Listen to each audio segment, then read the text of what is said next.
So before you listen to the following talk, I need to explain that I was not very careful in how I used my vocabulary, and I used the word citizen where I meant person who is living in this country. So somebody who is residing in this country, whether they are undocumented or documented or born here, it doesn't matter. I'm referring to everybody who's living in the country. So excuse my bad choice of words at the beginning. Yeah, we were asked to give a talk at North Idaho College. And since it will only be for a smaller audience, I thought I would give it now as well as to give you some ideas, okay? So it's a very interesting topic, and it's happening before the election, I believe, isn't it? In the 13th of October. October? Yeah, so it's before the election. And it's a panel discussion. They're asking different people, and they wanted religious presence in there. The name of the panel is Returning the United States to Democracy and Civility, a Dialogue in Civil Discourse.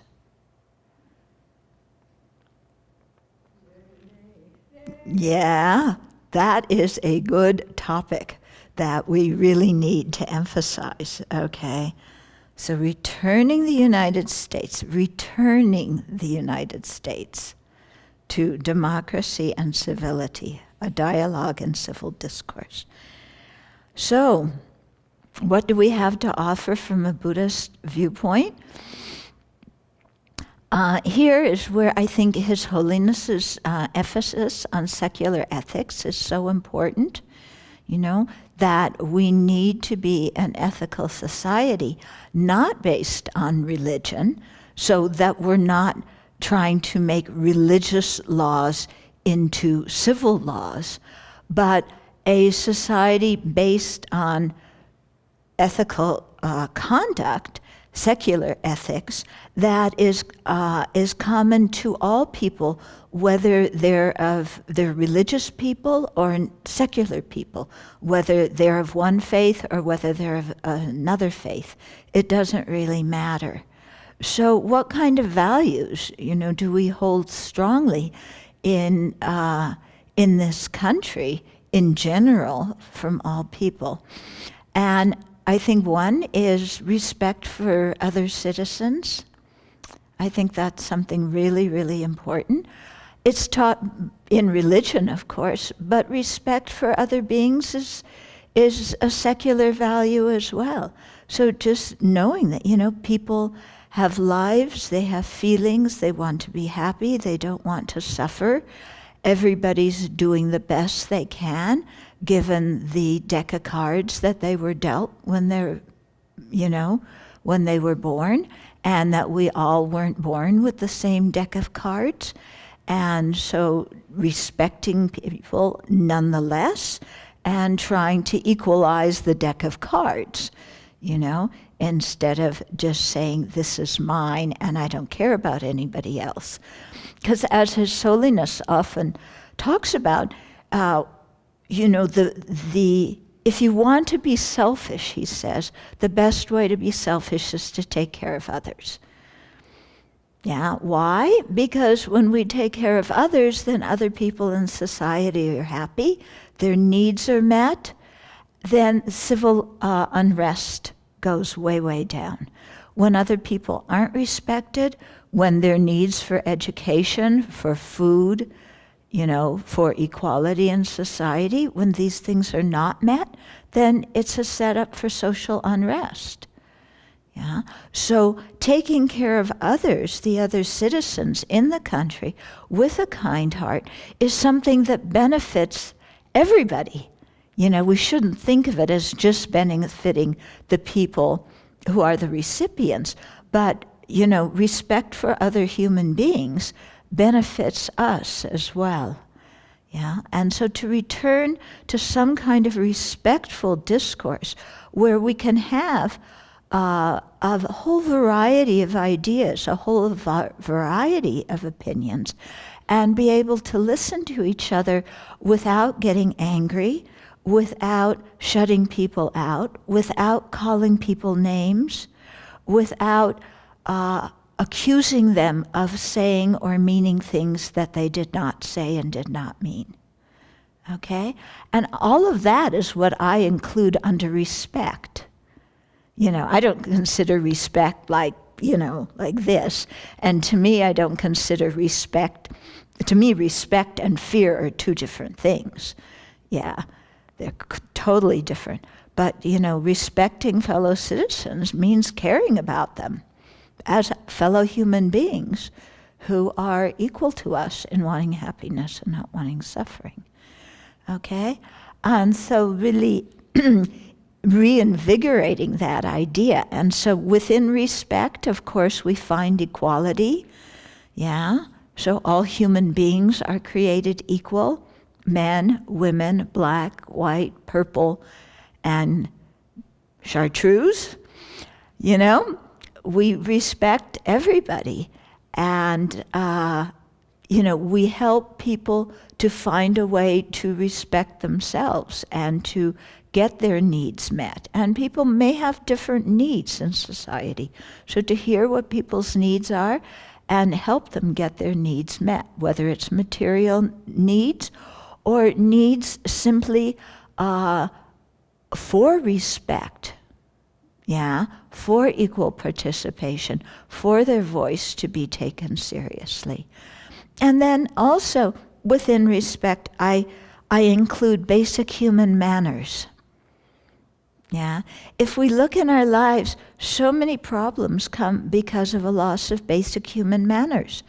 And this has been, I think, the problem with this whole election season, is basic human manners have been off the table.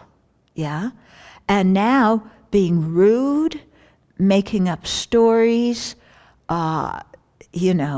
distorting things has become the norm, and that's going to destroy the country. Yeah, that's really going to destroy the country. We have to come back to speaking truthfully, speaking honestly, and listening to each other.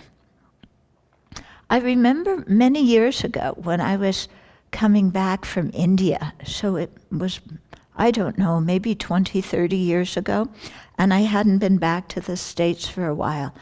And the plane, it was in the morning, was coming down on the west coast of the U.S., Canada and the U.S. And I remember looking out of the plane, and there was this huge continent. And I was thinking, wow, the U.S. is such an enormous country, and it's amazing that we've been able to hang together as one country, despite the differences in climate, in culture, in historical background, in demographics, different viewpoints. It's amazing that we've been able to hang together as one country. And just coming back from India, I was thinking, now, why has that happened? And what the first thought that came to my mind was that people were willing to work with each other, and they were willing to cooperate and also compromise. Because in India, especially at that time, politics meant if you were the party, the group in power, you pushed all your agenda and didn't listen to anybody else. And if you were the group outside of power, the only thing you tried to do was block what the group in power was doing. There was absolutely no cooperation between the people who had the majority and the people who didn't in Parliament. And at that time in this country, in Congress, people would cooperate across the aisle and compromise and get things done. And what's happened in the country in recent years is this total lack of cooperation, and the government has become like India. Where the only job of the people out of power is to stop whatever the people in power are trying to do. And as a result, the present the Congress we have now has had a pathetic number of bills passed, the fewest in I don't know how many years, simply because people can't work together across the aisle. And there's so much, even if somebody wants to, there's so much pressure of, no, you belong to a certain party, you have to vote straight down that party. And I think that attitude is so damaging to the country.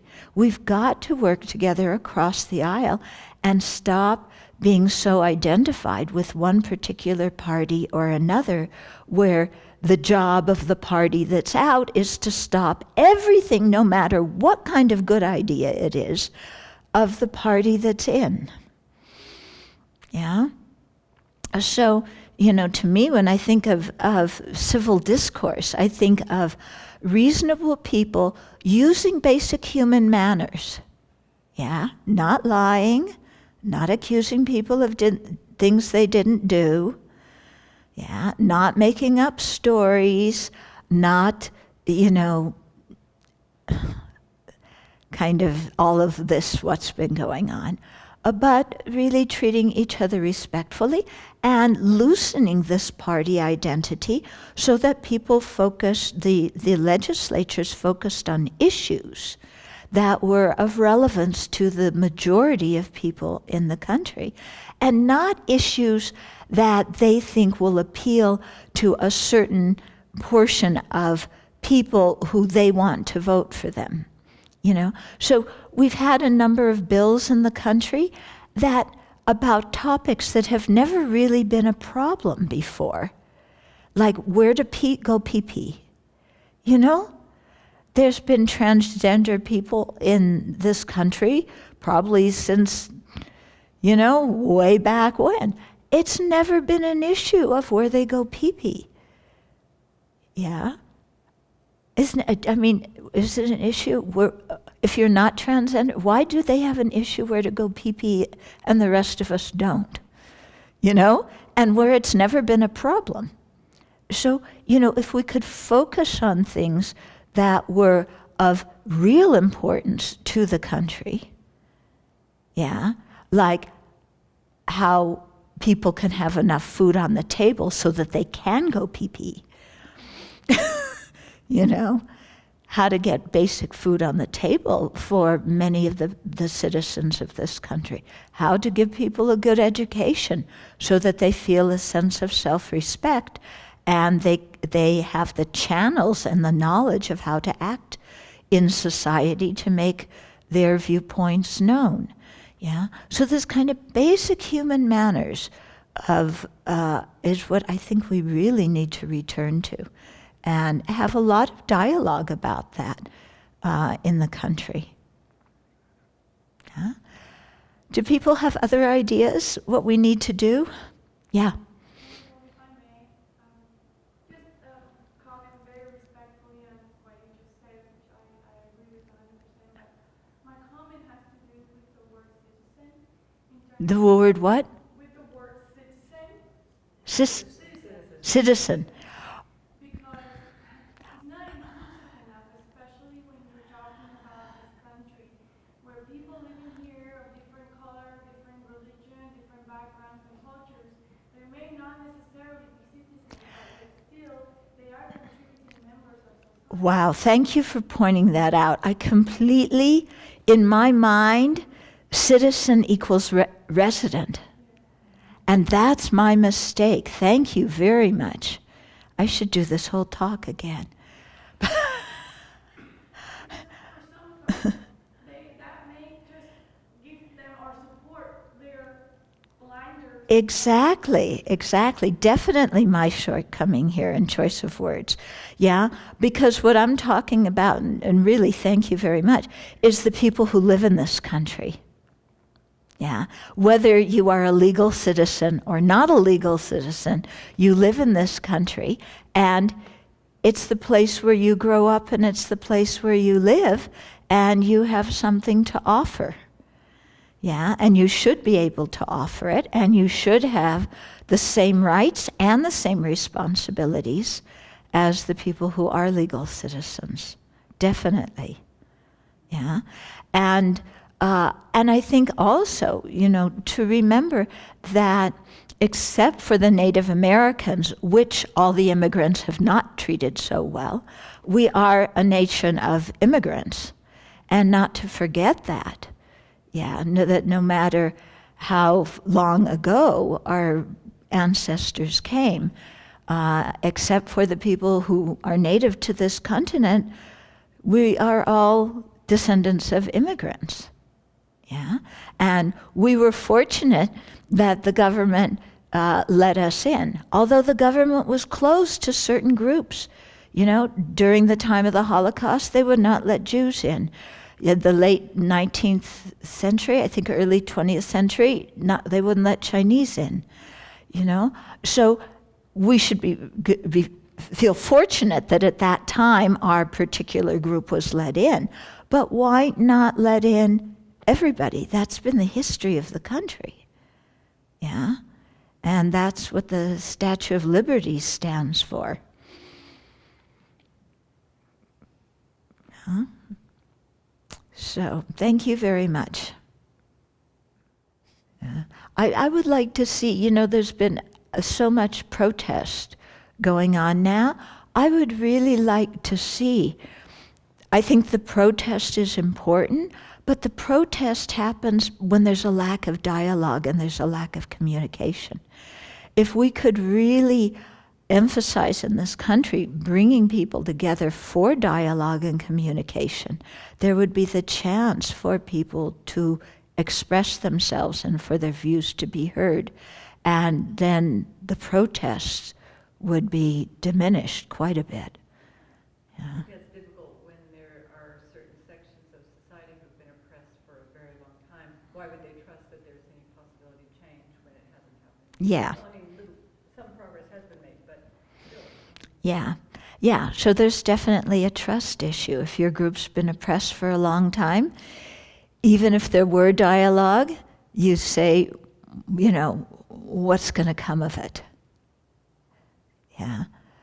But at some point we have to trust each other and we have to try. Venerable Yeshi sent me he sent to all of us this video about voting. Yeah? Yeah. So I saw the first video, and then I didn't turn it off right away because I was thinking of what it said. And the second video, did anybody watch the second one? The second one starts out with all these famous people, none of whom I knew who they were. They looked like regular people to me, but they were supposedly famous. Anyway, they're all saying, don't vote. Yeah, don't vote. It's useless. Yeah, systems broken. Don't vote. It doesn't do any good. You can't choose between two awful candidates. Who cares anyway? Nothing's going to change. One after the other is saying, don't vote. And then one of them says, but if you care about your child's education, maybe you should vote. And another one says, but maybe if you care about health care for your family, you should vote. And another one says, maybe if you care about the environment, you should vote. And then listed all these different issues and challenges that are facing the country. Said, if you care about this, just maybe consider voting. Just think about it. And then it went on and on and on. And then it said, you can register to vote right here, and it put a web address on it. And then they started saying, well, we're going to sit here while you just go register and vote. Yeah? And we're going to keep you company online while you go and do that. It was, it was a really long video, but it was great, because the way it started out was just like, what people are saying. I can't vote for him, I can't vote for her, who cares, doesn't make any difference. But, at some point, if we care about something, we have to. So in the same thing here, you know, there's a lack of trust, but at some point you have to try. And you have to start establishing the trust somewhere. I think maybe some of the models that went into countries where there was genocide and got people to be harmonious again. Yes. Probably needed in our country. Yeah, the models used in like South Africa, where there was genocide, where there was apartheid, whatever. Yeah, where there was some kind of reckoning for what happened in the past. Also what happened in what Germany did after the war. Yeah?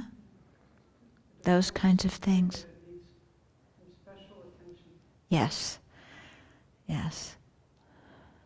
Very much. Mm-hmm. What comes to me, the image of a while ago you gave a teaching and you showed your hand like that, like a mind that is tight. Mm-hmm. And what I see, what you talked about, we think like this and you shouldn't derage, go out of this. But all of us have the power to change. All of us, even if we believe in something, but we need to be honest with ourselves and say, oh, well, maybe I was wrong. Yeah. Maybe there's something else. Yeah. And to be humble enough and honest with us to be able to. Yeah. So the qualities of humility and honesty, to admit our own mistakes and to be willing to change. These are not qualities that have historically been American qualities. But we definitely need to develop them. Yeah, definitely we need to develop them. I'm afraid sometimes that whatever is going on right now in the politics, that they're tightened, and I'm sure they struggle inside, but no, I will not. Yeah. Yeah, I think the people who have power are struggling inside. And, you know, the whole political thing of, you know, what they do to try and keep their job in Congress. Yeah, but instead really return to people being honest with themselves so that when you go to sleep at night, you feel good about what you did during the day. You don't go to sleep at night hoping that nobody finds out what you did or nobody calls you on what you did. Yeah, but going to bed at night saying, I did something useful for the people I live with. Yeah. Mm-hmm. I also think I'm really impressed that this is a local initiative, this Pocket in IC. And just from what I've seen now and watching the news the last few months and what kind of language is used online and the use of Twitter, it's like the bombardment of such terrible language. Yeah. That the only thing I think that can happen is that people can start to talk to each other locally, talk to each other as neighbors, talk to each other as, you know, in small forums here Yeah. and there, and actually get back in touch with what it is that we have in common. Because if you just go at it from the media and radio and all this other stuff, Yeah. all you can hear is Okay, yeah. So a few issues there. First of all, the language people are using when they tweet, when they write remarks, when they, you know, in the media, is dreadful. And that's what I mean by returning to basic human manners of being polite. You know, what our parents taught us, how to talk to other people. And then also to come back to our local communities for dialogue, as well as having broader dialogues. Because in local communities, you sit in a room with other human beings. And doing that makes you be more attentive to how you speak and how you express yourself. Online, it's totally anonymous. People say horrible things using horrible vocabulary, and it happens so much it becomes acceptable as normal. Whereas if you have to talk to a group of human beings, you know, instead of being like some politicians who those same words and awful vocabulary and awful statements come out in front of a whole group of live human beings, most of us have some kind of restraint when we talk to people. And we care about the people that we talk to, and we don't want to offend them. Yeah, so talking in local groups is, very good, very needed. And really working across the aisle. You know, in our Youth Emergency Services Board, I don't really know the political things of anybody. I mean, one person I know, but the rest of the people and of the staff, I don't know, who they vote for or what they support or not. But we work so well together because we're working together for the common good of the kids that we're serving. And so there's a wonderful feeling in that way. And, their political views are inconsequential because we're able to bond over something that we all care about a lot. Yeah? And that's needed more in communities now. Yeah. And I think also instead of always, like I was telling the story last week of the person who was offended because she was heavy and people thought she was pregnant. And I see article after article in the media about this, about different people talking about how they're offended by what other people do. So on one hand, I think it's good that, we're aware of how other people feel and think. And, there was an article about somebody who was disabled and, how she feels when people stare at her and so on. So I think these kinds of things are very good to make the public aware of. But we should always do it with an attitude of informing people about how we feel, instead of an attitude of, it's your fault that I feel bad. Yeah. In short, what I'm saying is, like in our civil discourse, to get out of blaming other people for what we experience, but rather try and inform people about how what they say and do affects us on a personal level, but taking responsibility for our own thoughts and emotions.